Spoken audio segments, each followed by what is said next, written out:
y'all. Hope you're doing well today.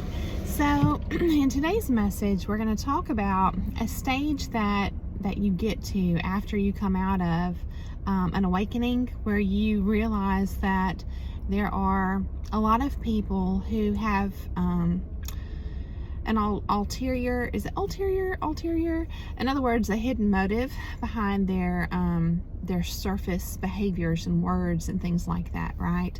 So a lot of times when you hear somebody talking about their awakening, that's what it's referring to, that life is not always what meets the eye, right?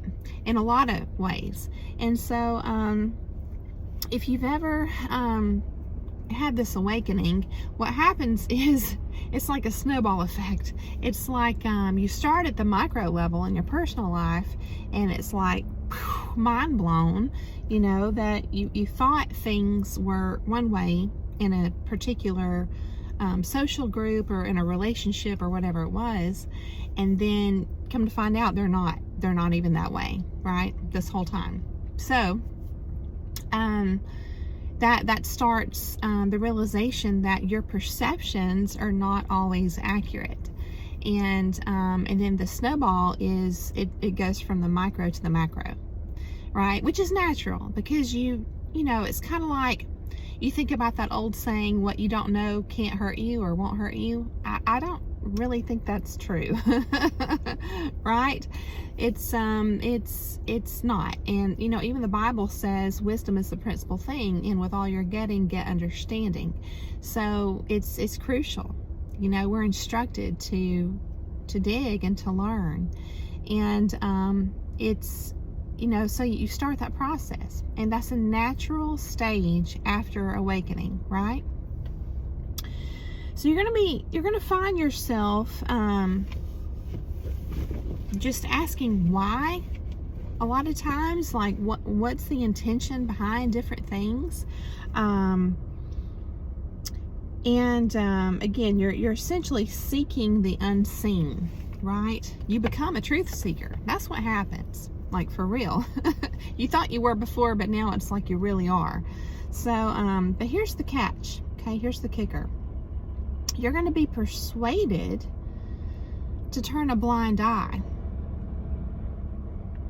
It's kind of like when you change and you're awakened, you can't help that happened, and you understand that it's, even though it was hard, it's ultimately a good thing, because now you can, being aware, you can take action to protect yourself from getting entangled with con artists and people who just pretend to be your friend and they're really not. They're a frenemy, and people who just try to just snow you over and take advantage of you or exploit you in so many different ways. It's like, okay, now I'm glad I'm aware that this is more common than what I realized. It's not like you didn't think this happened in life. You knew, but you just didn't realize it was, not as, you didn't realize that it was common, that it was more common than what you thought, right? So once you realize that, it's kind of like there's no going back. You can't go back to sleep once you wake up. You know what I mean? You can't escape what you know. It's just there now. And so it's natural to want to ask why, and to understand things, and to want to protect yourself and your family, right? But what you want to look for are things that, like this, because people who are wanting to take advantage of another person, as far as what I can detect, my perception at this stage of my understanding, it's kind of like, when you're an honest person, you don't know who's being true and real and who's not. You're right, like at first. But there are giveaways, and here's why and how. Someone who's wanting to take advantage of somebody else is going to look for someone who's not showing any signs of being aware. So when you are aware, but you're new in your awareness, I feel like that's probably going to be obvious to a con. And so in that manner, they're going to respond to you in a way that if you're paying attention would communicate to you that you're a threat to them. Okay? Because they don't want to be exposed. And so, and you may be giving off vibes or signals to the world that you're awake and aware, but you're still kind of like a baby in your awareness, and you don't really know that much. But these people don't know that. So, because of that, they're going to, you know, sometimes, especially if it's, you know, someone that you're, is like in your extended social circle or something like that, right? You have some interaction with. This right here might explain to you why they're reacting to you strongly when you're like, what's going on? Like, why are you defensive? Why are you using shaming tactics like calling you paranoid, or when you're just rightfully curious or investigative, right? Because the truth doesn't need to be hidden. See? So, there might even be more than one person operating in a con, like behind a veil, using like a good cop, bad cop approach, or what I've heard called a Bonnie and Clyde approach. And I've known someone that started dating this lady, and that was a situation there. She was actually married, and he didn't even know it. So this kind of stuff happens. I don't know all the details of it, but it, you know, it was hard on him. It was really hard on him to come into that realization. So, you know, you can learn a lot about the mind of a con by watching movies. I've mentioned before, like The Usual Suspects, and even like The Devil's Advocate, but that brings in an element of spirituality. There's so many movies and so many shows, and you know, it's interesting because I feel like a lot of these drama kind of shows with these criminal type plots and characters, they're very what's the word I want to use, popular, right? Which is but they're heavy. It's kind of like just putting it in your face when you're watching it that this is the way the world really is, right? It's one thing if you watch that stuff and it's still fantasy to you because you haven't woken up, but it's another when you've experienced something like that firsthand and it's real now. So, which is probably why I don't like to watch anything like that. I just don't. I like lighter, lighthearted, you know, positive movies like comedy and fun, inspiring kind of fantasy type stuff. You know, like bedtime stories with Adam Sandler. It's just that's the kind of stuff I like. You know what I mean? Which is interesting because I don't know if you've ever seen his movies, Adam Sandler, but most of them are are where his characters are just. The character that he plays in his movies is so honest. Like, he just wears his heart on his sleeve. You know what I mean? And what's interesting is there's always like a villain in his movies, but his adversaries, the villains, are always tripping up, and and again, he's totally oblivious to this, right? But they're just tripping up again and again without him ever even knowing that they're plotting against him, you know, which is cool. Because I feel like that's God working things out, you know? And we get to see that watching the movie. But to me, you know, and he always ends up the hero. You know, it's basically like a great example of how the underdog, you know, ends up victorious, ends up on top. It's how good prevails. It's how good prevails. And so those kind of movies are heartwarming to me. I love those kind of movies, you know. And I wish this were always true in the world. That's where faith really has to bring us to the ultimate macro and understand that, you know, the battles fought in the spiritual battle are not always going to come out with the underdog winning, unfortunately. But in the end, you know, God wins. It's written. And what's interesting is, you know, the Bible says there's no new things under the sun. What is has already been, you know. So it's that's just an area of interest I have too with regards to cycles, you know. But yes, ultimately good wins and God wins. I believe that, right?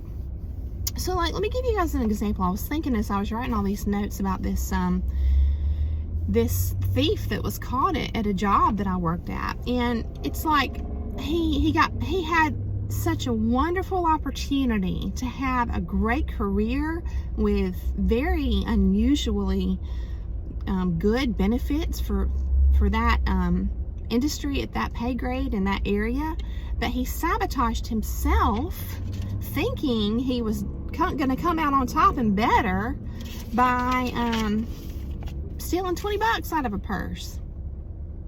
You know, and it's like you could just walk the line and do the right thing and wind up way better off. You wouldn't have any risk. You know, I don't understand. I just don't understand the criminal mind. I truly don't.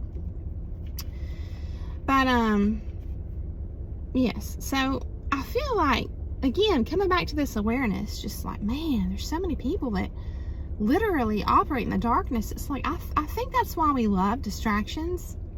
I do. I think we love to escape hard truths because they're just that. They're hard to accept. And they do a number on our heart, you know? But at some point, we're forced to wake up, like I said, right? And sometimes at this point, we may frame this as feeling like we've been called, you know, like to the front lines or something in the spiritual battle. But in reality, maybe it was just time to wake up, you know, because this is just how reality's always been. Even when you look back at the stories in the Bible, you know, all the stuff that was going on back then and all throughout history. Horrible stuff. Horrible stuff. And so the question now is, you've woken up, you've kind of struggled with it. You're applying your experience that happened on the micro level to the macro, and you're trying to assess your environment and everyone you come across, you know, like, where's their heart? You're trying to measure their heart and see their true intentions, and we can't always do that. So it's kind of like, now what? You know, what are you going to do with this awareness? And so I just invite you to consider this. Sometimes it's good to just sit with your questions. Just sit with them. And try not to force answers, right? Maybe just put your requests out into the universe, right? Or straight to God in prayer, however you want to frame that. And put it out there in question form, you know, and just ask. Just ask. Why? For what reason? You know, what's the purpose? What am I missing? You know? And so looking deeper becomes more effective when, instead of looking, we surrender it to God and trust that in His timing, if He wants us to understand something, then we will. Okay? So I just want to leave you with this. Matthew chapter 7 verse 7 says, ask and it will be given to you. Right? And then it continues to explain, seek and you shall find, knock and the door shall be opened. But the first part of that verse is to ask. And so I wonder how many times we skip that. We skip the asking. Because talking about like different ways to go about something, just like the person at work that stole the money when they could have had it so much better, and it would have been easier and less risk, right? How many times do we skip this part? We skip asking and we just take it on ourselves, by ourselves, to seek, right? And we may find, but how much more burdensome and troublesome and risky and difficult that is, right? When we could just knock. We could just knock at the door. We could just ask, and it will be given to you. So I just encourage you to start there. And maybe you didn't start there. That's okay. Every day's a new day.